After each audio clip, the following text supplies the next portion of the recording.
Service in Norman has issued a severe thunderstorm warning for southeastern Washita County in western Oklahoma, Comanche County in southwestern Oklahoma, west central Grady County in central Oklahoma, southern Caddo County in southwestern Oklahoma, eastern Kiowa County in southwestern Oklahoma, until 11:45 p.m. Central Daylight Time.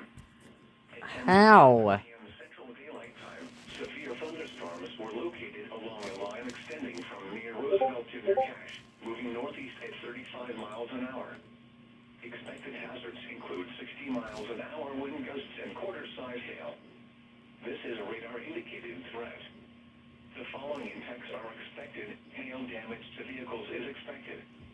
Expect wind damage to roofs, siding, and trees. Locations impacted include Lawton, Cache, Elgin, Carnegie, Apache, Fletcher, Surreal, Mountain View, Sterling, Cement, Madison Park, Indiana, Roosevelt, Godibo, Saxon, Coupon, Mears, Tom Steed Reservoir, Cloud Chief, and Boone. For your protection, move to an interior room on the lowest floor of a building.